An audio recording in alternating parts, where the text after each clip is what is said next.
집착을 참 어떻게 해결을 잘 못하는 것 같더라고요. 그 외국 친구들하고 젊은 친구들하고 이렇게 얘기를 해보면 한국 사람들하고 사귈 때 제일 힘든 게 너무 집착해서 같이 붙어 있으려고 하고 모든 것을 다 함께 하려고 하는 것 때문에 숨을 쉬기가 어렵고 그래서 관계가 깨지는 적이 많다라는 얘기를 많이 들었어요. 안녕하세요, 다솜이 여러분. 배정원TV의 배정원입니다. 제가 이 유튜브를 하는 이유는 30시간 지속 발기를 했고요. 정말 중요한 건 상대에 대한 배려와 사실 우리나라의 성에 대한 정보를 여러분들이 어디서 얻으실 때가 잘 없고 그렇기 때문에 굉장히 애써서 만드는 거니까 여러분들이 좀 응원해 주셨으면 좋겠습니다.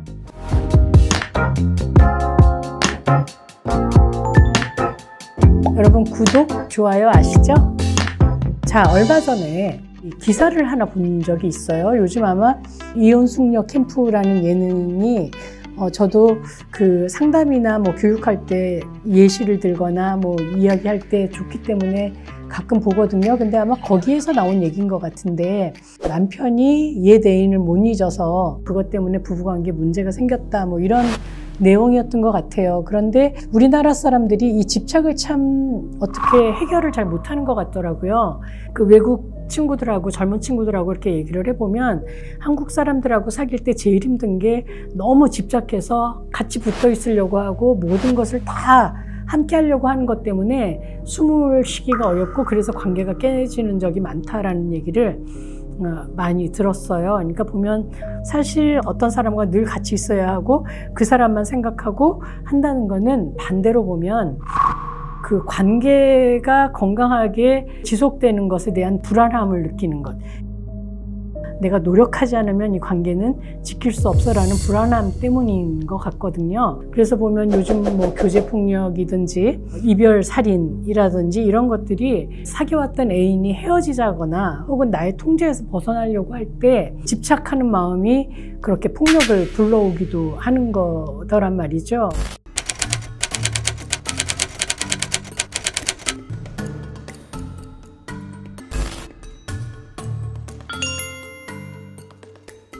이 집착하게 되는 이유는 일단 호르몬 때문이라고 하죠. 그래서 우리가 이제 사랑에 빠지면 도파민 막 분비되고 암페타민 같은 각성 호르몬이 막 분비되는 데다가 세로토닌이라든지 옥시토신 같은 행복 호르몬이 계속 분비가 되기 때문에 우리가 이제 그 사랑에 빠지면 행복해지는 거예요. 그런데 갑자기 어느 날 헤어짐을 통보받으면 분비가 이제 그치고 금단 현상이 빠지는 거죠. 그래서 막 불안해지고 두려워지고 막 마음이 너무 힘들고 이렇기 때문에 계속 관성으로 그런 분위기를 유지하고 싶어서 우리는 왜 예대인한테 전화도 하고 혹은 막 술 먹고 전화도 하고 그리고 막 만나자고 하고 다시 잘해보자고 하고 다시 사랑을 회복해 보려고 하는 노력을 하는 것 같아요. 혼자로서의 나의 정체성이 익숙해져야 되는데 그게 너무 어려운 거죠. 예전의 상태로 집착하게 되는 것 같아요. 그래서 일단 이 집착을 멈추려면 너무너무 괴롭지만 현실 받아들여야 돼요. 우린 헤어졌어. 그래서 이 사람 주변을 계속 헤매는 일을 그만둬야 돼요. 과거의 사진 보는 거, 기억을 자꾸 되살리는 거, 대화를 문자 메시지 같은 거를 보는 거 이런 것들을 하지 말아야 돼요. 그래서 그 애인의 부재에 우리 뇌가 익숙해져야 됩니다. 이 얘기는 뭐냐면 그것을 잊으려면 늘 똑같은 길로 가던 뇌가 다른 길을 가야 된다는 얘기예요. 뇌에도 새로운 회로를 만들어주는 것이 좋고요. 그리고 헤어짐이 실패라는 생각을 하지 마셔야 돼요. 헤어짐은 실패가 아니라 경험이라고 생각하시는 거죠. 그래서 우리 인생에 많은 경험을 한 사람들이 다채로운 인생을 살 수 있는 것처럼 내가 이 헤어짐의 경험을 통해서 더 나은 사람이 되어서 더 나은 어떤 그 사랑을 할 수 있는 사람으로 나를 업그레이드 하는 게 중요하겠죠. 그래서 나한테 집중해야 됩니다. 그래서 뭐 그런 얘기 하잖아요. 여자들은 애인하고 헤어지면 뭐 머리를 짧게 자른다든지 이런 어떤 새로운 변화를 주고 나를 업그레이드 하는 행동을 많이 하는데 남자들도 그렇게 하면 좋아요. 그래서 이제까지의 나와는 좀 다른 변화를 주는 게 좋죠. 그래서 옷 입는 것도 좀 스타일을 확 바꿔보는 것이 좋고, 그리고 머리도 좀 바꾸는 게 좋겠죠. 그리고 그동안 못했던 것들 좀 하는 거죠. 그리고 친구들한테 좀 위로받는 게 좋아요. 그래서 남자들은 혼자서 막 그걸 실패라고 생각하고 혼자 술 마시고 혼자 생각하고 혼자 돌아다니고 이러면서 거기 감정에서 못 빠져나오는 경우가 있는데, 차라리 그냥 얘기하고 야, 나 누구랑 헤어졌어. 나 좀 위로해줘. 이러는 게 좋습니다. 하지만 이때 새로운 사람을 소개받는 거 별로 좋지 않아요. 좀 내 마음이 가라앉고 나서 새로운 사람은 소개받아야 되고, 그리고 또 좀 전문가를 찾는 것도 좋습니다. 그래서 위로도 받고, 그리고 새로운 방식으로 생각하는 법을 좀 빠르게 배우는 거죠. 더 좋은 거는 봉사하는 거 굉장히 좋습니다. 그리고 특히 스킨십이 있는 봉사 방법이 굉장히 좋아요.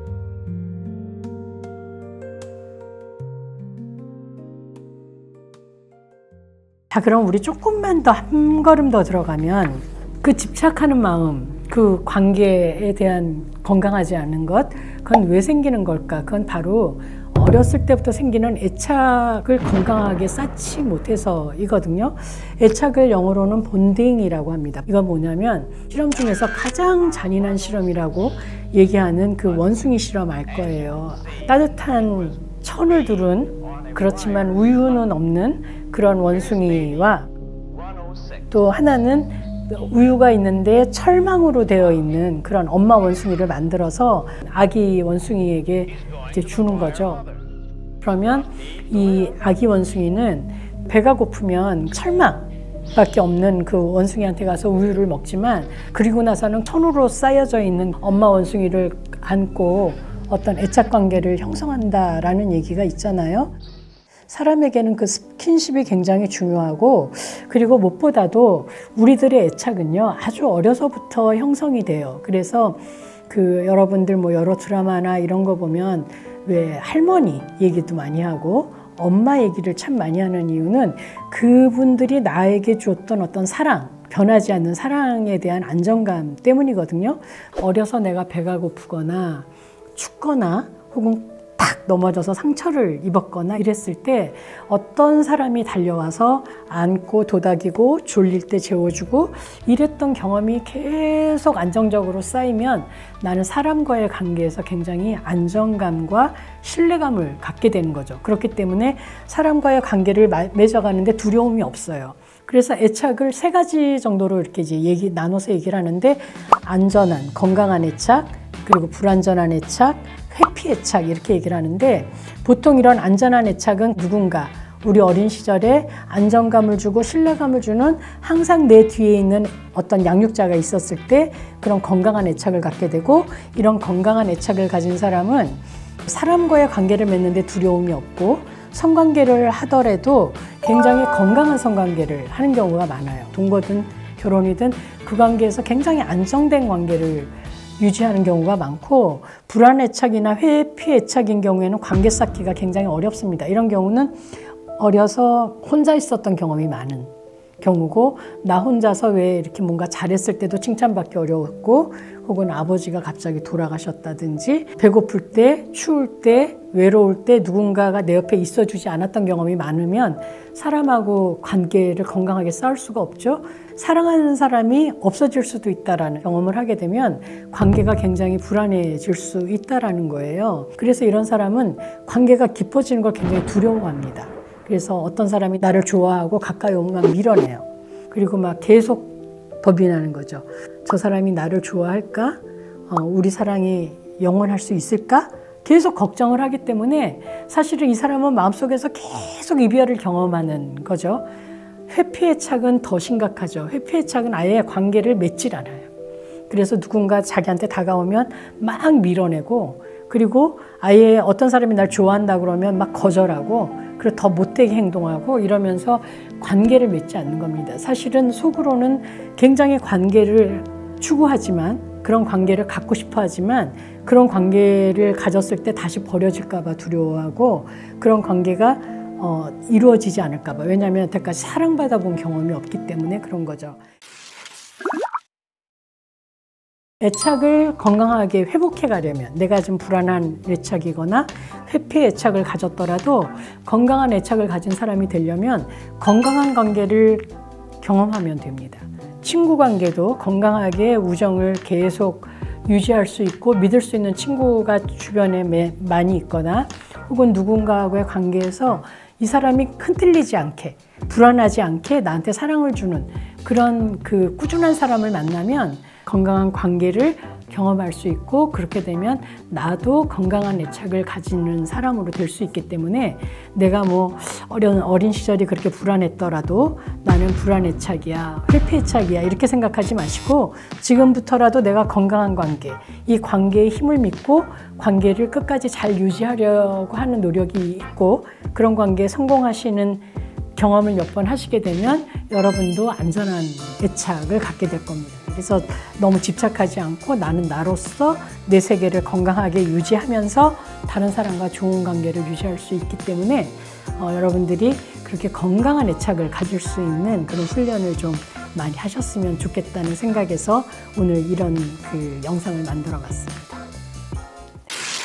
애착에 대한 이야기, 집착에 대한 얘기 했는데요. 거기에 대한 얘기가 여기 제 책에 사랑학 수업에 다 있으니까 젊은 친구들 혹은 미혼 그리고 사실은 결혼한 분들도 아이들과 사랑에 대한 얘기, 뭐 섹스에 대한 얘기, 피임, 성병, 가치관에 대한 얘기를 좀 하시려면 이 책 읽으시면 도움이 될 거고 선물해 주셔도 좋을 것 같습니다. 그래서 신혼부부들한테도 선물 많이 한다고 하더라고요. 응원 부탁드려요. 여러분 구독과 좋아요 꼭 눌러주시고요. 알림 설정까지 부탁드립니다.